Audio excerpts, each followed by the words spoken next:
시청자 여러분 안녕하십니까. 4.15 총선 출마합니다 시간입니다. KCN 금강공수는 4.15 총선에 나선 후보자들의 정책 공약과 현안 해결 방안 등에 대해서 알아보는 대담 시간을 마련했습니다. 이를 통해 지역을 대표할 수 있는 능력과 자질이 어떠한지 판단할 수 있는 기회를 만들었으면 좋겠다는 그런 생각입니다. 이 시간에는 익산 을선거구 정의당 권태홍 예비 후보를 만나보겠습니다. 권 후보님 안녕하십니까? 네, 안녕하세요. 네, 코로나 사태 때문에 요새 뭐 대면 선거운동 이것은 네. 잘 못하고 있죠? 요즘 선거운동 어떻게 하고 있습니까?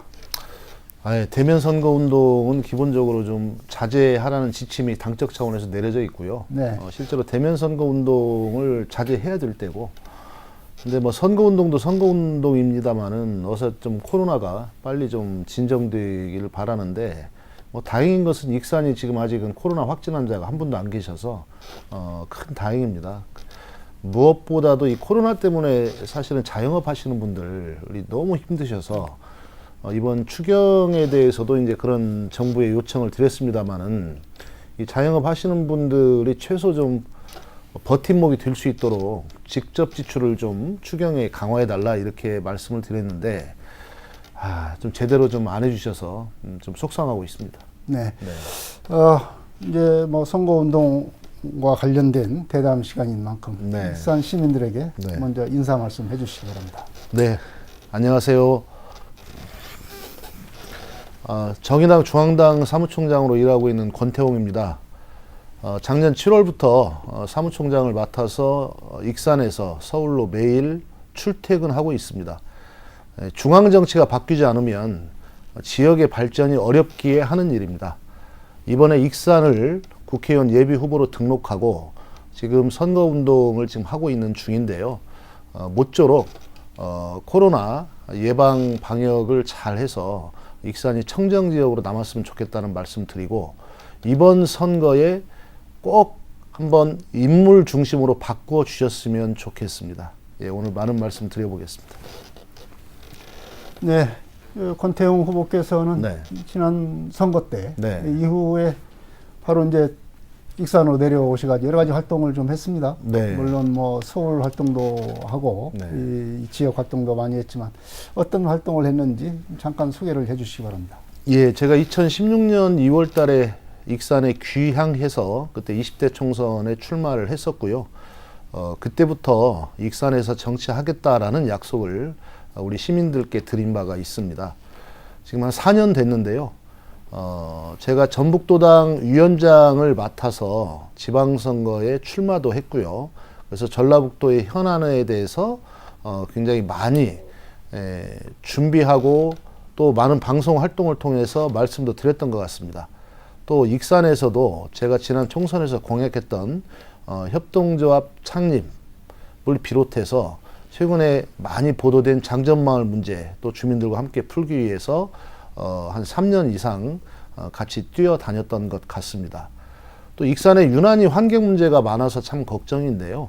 낭선 폐석산 문제도 지금도 문제지만 예전에 거기에 하수 슬러지 고형 폐기물을 묻으려고 해서 사실 그것도 우리 당의 이정미 의원을 통해서 주민들과 간담회, 환경부와의 간담회를 통해서 막아낸 바도 있습니다. 제가 4년 동안 있으면서 참 우리 지역이 너무 어렵다라는 것들을 실감하고 있습니다. 이 어려움들을 정치가 좀 풀어줘야 될 텐데 막상 어려운 곳에는 정치인들이 없었습니다. 이후에 정치의 기본이 우리 지역사회의 어려운 점들에 응대하고 풀어가는 그런 모습이 됐으면 좋겠다. 이제 이런 체험의 과정이 지난 4년이었고요. 앞으로도 뭐 지역에 굉장히 많은 어려움이 있고 숙제가 있는 만큼 이런 문제가 제대로 풀리기 위해서는 정치부터 좀 바뀌어야 된다. 이런 말씀을 드리고 싶습니다. 이번에 출마한 이유이기도 합니다. 네. 익산은 뭐 인구 감소세가 네. 다른 지역보다 상당히 가파릅니다. 네. 거기다가 지역 산업 그 위축의 정도도 아주 심각한 그런 네. 상황이죠. 네. 권태웅 후보가 생각하는 익산 지역의 어떤 발전 방안과 비전 네. 어떻게 보십니까? 어느 쪽으로 가야 익산이 발전할 수 있을 것인가? 네. 간단히 요약해서 말씀을 해주시기 바랍니다. 예, 굉장히 어려운 숙제인데요. 익산의 강점에 대해서 저희 스스로 재발견을 하고 익산의 특색에 맞는 그런 발전 전략을 세워야 되고요. 익산만의 노력으로 되지 않기 때문에 정부와 전라북도의 여러 가지 정책적인 방향 이런 부분들이 지역의 눈높이로 바뀌어야 됩니다. 그래서 제가 중앙정치와 지방정치를 겸하고 있는 이유이기도 하고요. 결국 서울 중심, 수도권 중심의 정책, 그 다음에 지금처럼 소극적인 균형 발전 정책, 그 다음에 오랫동안 얘기되어 왔지만 제대로 시행되지 않고 있는 자치분권 정책, 이러한 정책이 정부로부터 기본적으로 시행이 의지 있게 제대로 실천력 있게 진행이 되면서 익산의 강점을 활용한 익산만의 어떤 발전 전략 이런 부분들이 필요하다. 우선 종합적으로는 이렇게 말씀을 드리고 싶습니다. 네, 우선은 뭐 인구 감소세가 그야말로 참 만만치 않습니다. 우리 네. 본의 시군에 비해서도 상당히 인구 감소 속도가 가장 다르지 빠릅니다. 않습니까? 네. 네.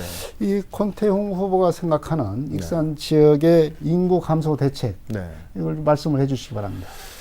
지금 인구 감소 굉장히 걱정이 많은데 여기에 대해서 사실 대증적으로 우선 수만 유지하려는 이런 정책 가지고는 어림도 없고요.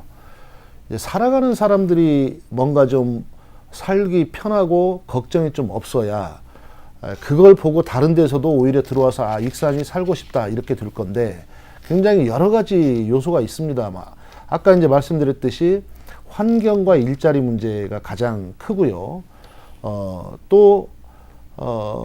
그거와 연관된 문제이긴 합니다만은 아이를 키우기가 굉장히 부담되는, 그 다음에 노인들이나 사회적 약자가 살아가기에는 굉장히 불안한, 이제 이런 것들이 이제 익산의 인구 감소의 가장 큰 요인입니다. 결국 인구 감소를 막기 위해서는 단순히 아이를 낳라든지 뭐 이사 오면 뭐 어떻게 되겠다든지 이런 것들을 넘어서 익산에 살고 계신 분들의 어떤 삶의 질 문제, 일자리 문제, 그 다음에 익산의 환경 문제를 풀어가야 됩니다. 이제 그런 데 대해서 하나하나 좀 말씀을 쭉 드리도록 하겠습니다. 네, 일자리와 환경 문제를 중심으로 해서 네. 풀어가야 이 인구 감소 문제에 어떤 대책이 될 수 있겠다. 가장 중요한 문제. 네. 라고 이렇게 말씀을 하셨는데, 네. 그렇다고 하면 우선은 권태웅 후보가 이번 선거에서 네. 주장하는 핵심 공약 네. 두 가지를 좀 설명을 해 주시기 바랍니다. 예, 결국 이제 일자리와 환경에 관한 공약이 될 텐데요. 현재 넥솔로는 태양광 웨이퍼 생산업체였는데 중국의 저가 공세에 밀려서 2018년에 파산했습니다. 그때 많은 정치인들에게 넥솔론의 직원들이 살려달라고 외쳤지만 결국 막지 못했는데요. 그때 당시에 청와대, 정부 여당, 그리고 산업통상위원회 이 각계의 고위직에 다 정치인들이 있었습니다. 그럼에도 불구하고 이걸 막지 못했다. 근데 제가 지금 회생시킬 수 있다고 생각합니다. 회생시킬 수 있다고 주장을 합니다. 지난번에 일본이 경제 무기로 썼던 이 수출 규제 품목들이 이 가공점 반도체를 화학적으로 표면을 절삭하는 그런 화학약품들입니다. 불화, 수소 같은 것들이. 근데 만약에 이후에 일본이 가공점 반도체를 무기로 삼으면 저희 반도체 산업 무너집니다. 현실적으로 부품 소재 가공 산업을 자립화하는 것이 얼마나 중요한지를 느꼈던 거고요. 그런 차원에서 반도체가 매우 중요하지만 반도체 밸류체인이 너무 약한데 그 핵심이 뭐냐면 가공전 반도체 생산입니다. 근데 익산의 넥솔론의 이 시설을 일부만 개량 투자하면 가공전 반도체 생산이 가능합니다.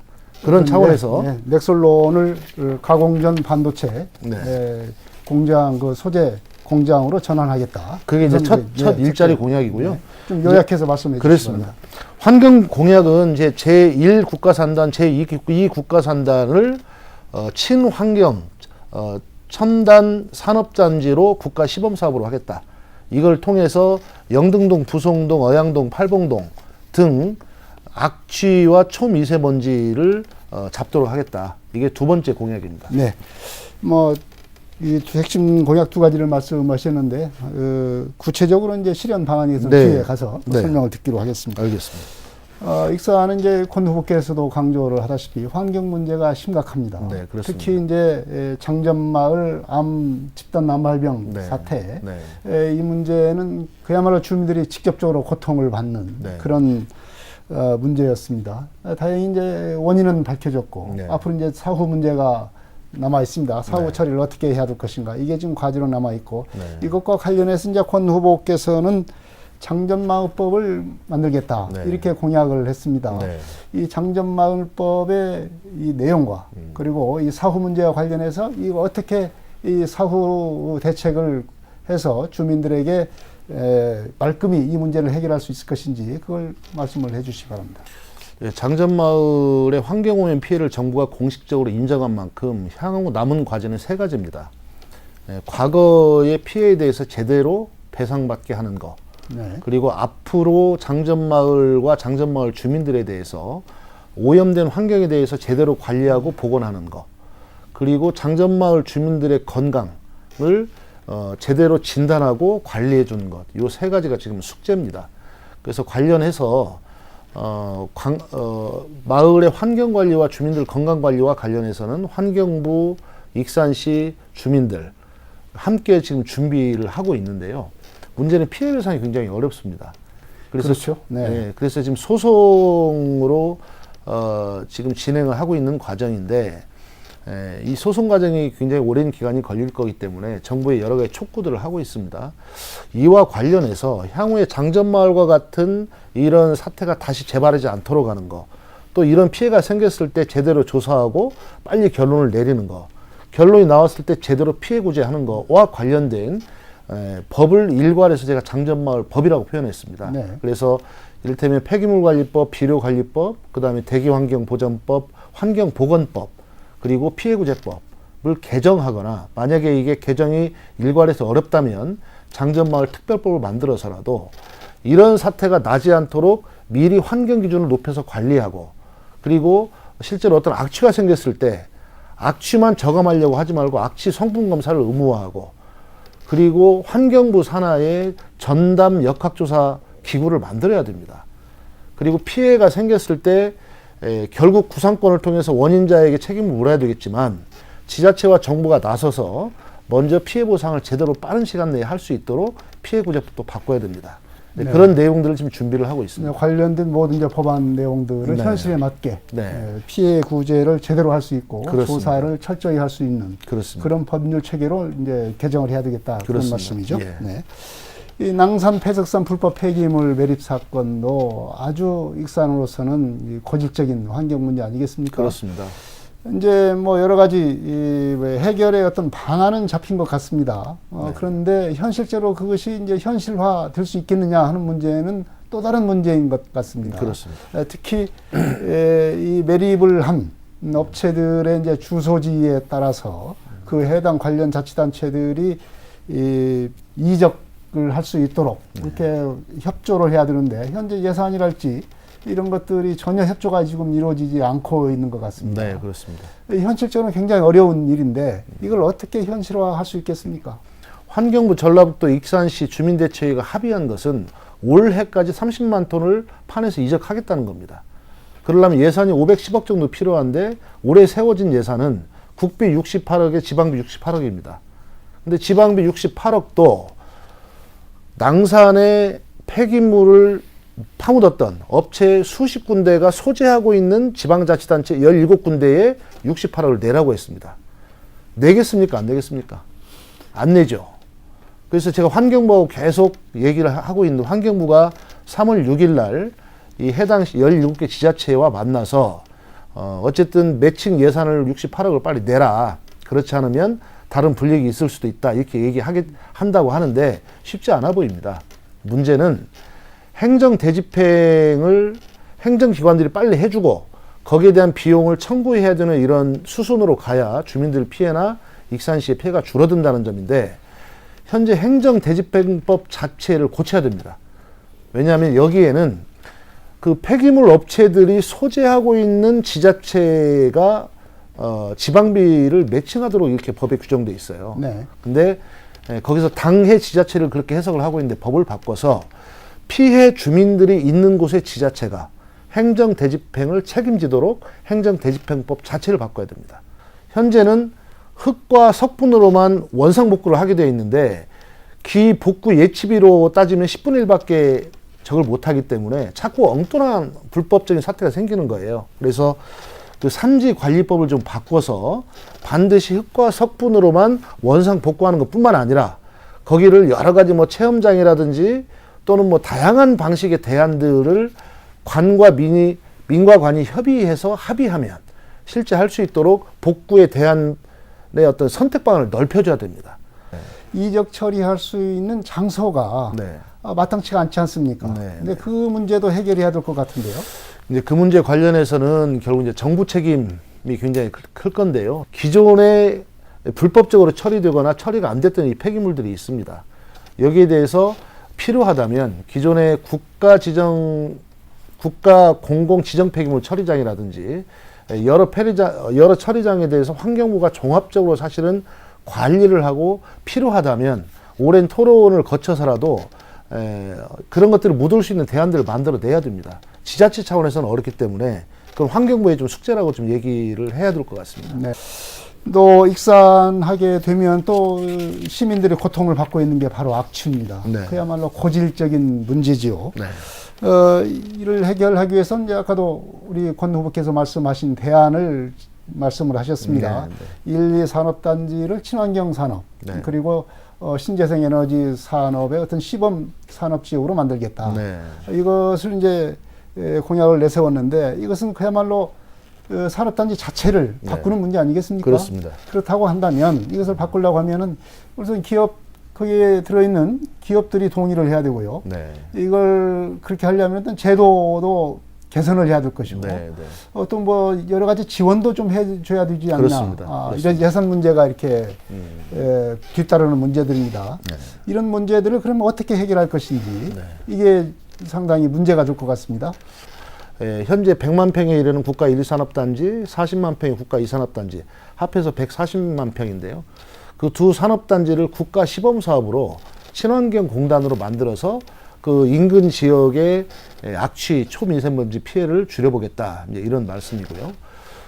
현재 다른 산업단지에 비해서 우리 익산의 국가 산업단지는 악취 때문에 악취 배출 관리 기준이 2배 이상 현재 높습니다. 네. 그건 그대로 유지를 하면서 이 배출구에 대한 여러 가지 기술적인 어떤 배출구 관리라든지 거기 쓰는 어떤 연료에 대한 관리라든지 오염 총량, 배출에 대해서 총량 관리라든지 이런 부분에 대해서 국가 시범 사업으로 선례를 한번 만들어 보겠다는 거고 이 부분에 대해서는 익산시와 또 기업들과 전체적으로 이 협의를 만들어서 충분히 논의를 하면 기업의 입장에서 굉장히 좋은 겁니다. 왜냐하면 이후에 쭉 보면서 시민들로부터 악취의 배출 원인자들이 뭐 이런 식의 지탄을 받는 것도 사회적으로 굉장히 고통스러운 일이고요. 자기가 스스로 하고 싶어도 많은 비용이 들기 때문에 국가 시범 사업으로 여러 가지 기술 지원이나 재정 지원을 하게 되면 기업도 마다할 이유가 없고 정부 입장에서도 사실 이게 큰 국가적 과제이기 때문에 하나의 시범 지역 사업으로 해서 향후에 다른 산단까지 확산시킬 수 있는 이런 시범 사업으로 정책 추진해 나갔을 때 정부도 충분히 동의하리라고 보기 때문에 제가 앞장서서 이 일을 먼저 해보겠다는 거고요. 이게 어느 정도 좀 진행이 되면 국가 산업단지 관리에 관한 특별법을 한번 제가 제정을 해볼 계획도 가지고 있습니다. 네.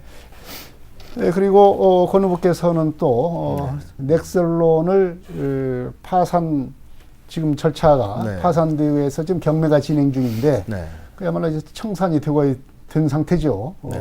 그런 상태인데 이걸 갖다가 반도체 소재 산업으로 네. 전환을 해서 네. 다시 살려보겠다. 네. 이렇게 말씀을 하셨습니다. 네. 이렇게 하려고 하면 여러 가지 그 해결해야 될 문제가 있지 않습니까? 그렇습니다. 어차피 투자를 해야 될 어떤 기업이 나타나야 네. 되겠고 네. 여기 된 그 반도체 산업을 할 수 있는 네. 어떤 그 예를 들자면은 삼성전자랄지 네, 네. 뭐 SK전자랄지 네, 네. 이런 곳에서 이 업체를 전환하는데 상당한 어떤 그 뭐 공급 계약 네. 이런 것들을 해줘야 될 것이고 네. 또한 그 제도적 지원도 좀 만만치 않게 이루어져야 될 텐데 네. 이런 것이 현실적으로 가능하겠습니까? 이재용 부회장이 최근에 코로나 대책 관련해서 모인 자리에서 대통령과 대기업 총수들이 모인 자리에서 전에 약속했던 140조의 투자와 8만 개 일자리 본인이 하겠다고 했습니다. 네. 예, 정부의 어떤 부품 소재 산업의 어떤 자립하라는 어떤 이런 큰 정책적 방향, 그 다음에 삼성의 어떤 투자 약속, 현재 취약한 반도체 밸류 체인의 어떤 문제점, 그리고 넥솔론이 가지고 있는 이 태양광 웨이퍼 생산 시설을 투자했을 때는 상당히 적은 투자로 반도체 웨이퍼 생산 시설로 고칠 수 있다는 현실적 상황. 이걸 조합을 하게 되면 충분히 정책적 방향성, 경제적 가능성이 있다는 겁니다. 그래서 지금 만약에 이걸 계속 경매로 가게 되면 현재 3월 9일 날 1,300억, 그 다음에 4월 13일 날 900억인데 900억에도 안 팔릴 거예요. 그러면 결국에 그 900억과 부동산 300억 사이에 어딘가 낙찰돼서 부동산과 고철만 남는 이런 판이 되는 겁니다. 가공정 반도체를 생산할 수 있는 부분적인 어떤 생산시설 개선이 되면 충분히 가능하다, 이렇게 전문가와 충분히 토론을 했습니다. 네. 예, 문재인 정부 들어서 중점적으로 추진했던 정책이 바로 주 52시간 근무제, 그리고 최저임금의 네. 인상입니다. 네. 그 인상이 이제 취지는 좋았지만 여러 가지 부작용이 상당한 것 같습니다. 네, 네. 특히 일자리가 없어지고, 특히 저소득층 일자리가 없어지고, 네. 그러면서 저소득층의 어떤 생활 곤란 상황으로 이어지는 네. 이런 부작용들이 지금 나타나고 있습니다. 네. 이에 대한 견해와 그리고 이 부작용들을 해소하는 어떤 방안, 이런 것을 좀 말씀을 해 주십시오. 저는 문재인 정부의 경제 정책에 대해서 특히 정말 용두삼이다, 이런 느낌을 지울 수가 없습니다. 처음에는 거창하게 시작을 하는데 정책 시행 단계에서는 항상 이게 용두삼이 격이 되고 있습니다. 근데 소득주도 성장, 그 소득주도 성장의 핵심 정책 중에 하나인 그 최저임금 뭐 1만 원, 이제 이러한 정책들을 가지고 있었는데요. 문제는 이 경제 정책에서 관련된 사회적 경제 약자들이 하나의 정책만 내세우면은 서로 경쟁하게 돼요. 부담을 서로 받지 않기 위해서 이번에 최저임금 문제 같은 경우에는 최저임금 1만 원을 쭉 올리는 과정에서 자영업이나 중소기업들이 사실은 너무 힘들어졌단 말입니다. 결국에 이 소득 주도 성장이라고 했을 때 소득을 정말 향상하는 데 주력해야 될 사회적 약자들, 말씀드렸던 중소기업, 자영업자, 그 다음에 노동자들의 이 정책이 저는 종합적으로 사실은 설계되지 않는 한, 한쪽만 사실 이 정책을 내게 되면 이 풍선 효과 때문에 결국 을대을의 싸움이 되는 거예요. 그런 면에서 경제정책, 소득주도 성장 정책 자체가 종합적이지 못한 일면적 정책이었다. 이러다 보니까 이 정책의 취지 자체도 근본적으로 훼손된 이런 상황이 됐고요. 주 52시간제만 해도 그렇습니다. 지금 현재 최장 노동시간 국가고요. 그리고 최악의 산재 국가입니다. 근데 사람이 살아가는데 정말 어떤 생활비를 벌기 위해서 모든 시간을 노동하는 데만 써야 되는 이런 최장 노동시간 국가를 계속 유지하고 있을 것인지, 또는 이 최악의 산재 국가를 그대로 유지하고 있을 것인지, 이런 질문을 던지고 싶은 겁니다. 근데 실제 이런 부분에서 주 52시간제를 시행하고자 하면 기존의 노동 이 체계가 바뀌고 더 많은 사람들이 사실 필요하게 되는 거예요. 문제는 공공에서부터도 이 정책 시행에 대한 기본적인 어떤 전략적 필요성, 이런 것들을 충분히 이해하고 시행하고 있지 못하다는 겁니다. 지금도 인력 확충을 안 하고 있어요. 문제는 큰 명분은 걸었지만 공공이 주도해야 되는 어떤 그런 어떤 정책의 어떤 선도성, 이런 것도 확보가 안 되고 정책과 정책 간의 어떤 종합적 설계, 이런 것들이 부족하다 보니까 결과적으로 용두삼위격으로 경제정책이 자꾸 실패하게 되는 이런 결론을 벗어나지 못하는 것 같아서 매우 안타깝습니다. 네. 시간이 다 됐습니다. 여러 가지 말씀을 심층적으로 말씀을 해주셨는데 익산 시민들에게 마무리 말씀 해주시기 바랍니다. 예, 익산 시민 여러분 안녕하십니까? 익산이 지금 환경과 경제 문제가 너무 심각합니다. 환경과 일자리 문제, 뭔가 해법이 필요합니다. 그 해법의 시작은 이 정치가 책임 정치를 하는 데서부터 시작돼야 됩니다. 제가 만나본 많은 분들께서 이제는 좀 바꿔야 되겠다. 이제는 인물을 보고 뽑아야 되겠다. 이런 말씀을 많이 하십니다. 정치가 바뀌어야 익산의 미래가 열립니다. 많이 준비해 왔습니다. 그리고 많은 대책도 앞으로 제출하겠습니다. 사람을 보시고 준비된 일꾼을 뽑아주시고 바꿔주십시오. 고맙습니다. 네, 시청자 여러분, 정의당 익산을 선거구 권태웅 예비 후보의 대담 잘 보셨습니까? 시간이 짧아서 후보의 능력과 자질을 판단하는데 충분한 정보를 제공했는지 모르겠습니다. 앞으로 계속되는 선거운동과 토론이 등을 통해서 충분한 정보를 파악을 해서 과연 지역을 대표할 수 있는 일꾼이 될 수 있을지 판단해야 될 것 같습니다. 지금까지 정의당 익산의 선거구 권태웅 예비 후보였습니다. 권 후보님 수고하셨습니다. 고맙습니다. 시청자 여러분 안녕히 계십시오. 다음 이 시간에 또 뵙겠습니다.